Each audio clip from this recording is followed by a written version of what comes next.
আসসালামু আলাইকুম। Arafat Anas cook and ব্লগে সবাইকে স্বাগতম। আজকে আমি রান্না করছি গরুর কলিজা ভুনা। এর জন্য আমি চুলায় একটা পাতিলা বসিয়ে দিলাম।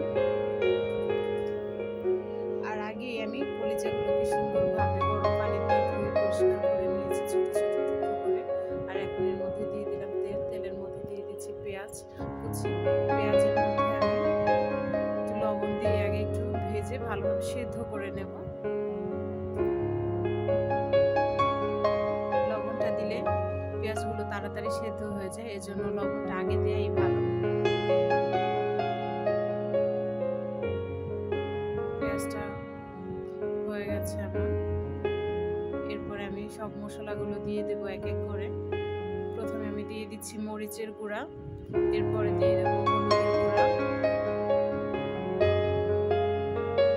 এরপরে দিয়ে দিচ্ছি ধনিয়ার গুঁড়া, এখন দিলাম আদা রসুন বাটা, আর দিয়ে দেবো গরম মশলার বাটা। আমি তেজপাতা সহ সব ধরনের গরম মশলাগুলো বেটে নিয়েছি, কারণ বাটা মশলার আসলে মজাই আলাদা। এজন্য আমি সবসময় চেষ্টা করি একটু বাটা মশলা দিয়ে তরকারিটা রান্না করার জন্য। এখন সবগুলো মশলা আমি একটু পানি দিয়ে কষিয়ে নেব ভালোভাবে। কষানো হয়ে গেছে, এখন আমার পরিষ্কার করে রাখা কলিজাগুলো আমি দিয়ে দিচ্ছি। কলিজাগুলোকে ছোট ছোট টুকরো করে কেটে নিলে ভালো হয়। আমি একদম ছোট ছোট টুকরো করে নিয়েছি। এখন কলিজাগুলো দেওয়ার পরে একটু ভালোভাবে কষাতে হবে সময় নিয়ে।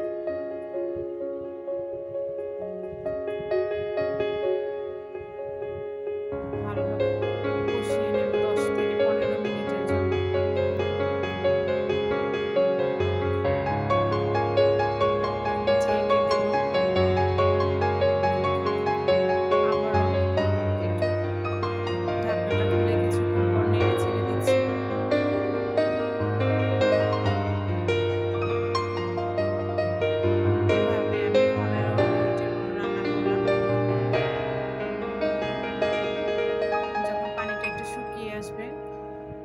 এরপর আমি এর মধ্যে দিয়ে দিচ্ছি কেটে রাখা আলুগুলো দিয়ে আমি আবার কিছুক্ষণের জন্য কষাবো কলিজাগুলো, যেন মশলার ঘ্রাণটা খুব ভালোভাবে আলুর ভিতরে এবং কলিজার ভিতরে সুন্দরভাবে ঢুকে। এই যে আবার ঢেকে দিলাম। এরপর আমি এর মধ্যে গরম পানি দিয়ে দিচ্ছি পুরোপুরি রান্না হওয়ার জন্য। আলু এবং কলিজা যেন সুন্দরভাবে সেদ্ধ হয়ে যায়, এজন্য পরিমাণ মতো পানি দিয়ে আমি রান্না করে নিলাম। আমার রান্না হয়ে গেল কলিজা ভুনা। এখন ঢাকনা দিয়ে ঢেকে আমি চুলাটা বন্ধ করে দিলাম। ব্যাস, রান্না হয়ে গেল আমার কলিজা ভুনা। গরুর কলিজা ভুনা করেছি আমি। আর একটু টালা জিরা গুঁড়ো করে দিয়ে দিচ্ছি পরিবেশনের আগে, এতে করে সুন্দর একটা ঘ্রাণ আসবে আর খাওয়ার সময় খেতেও বেশ ভালো লাগবে।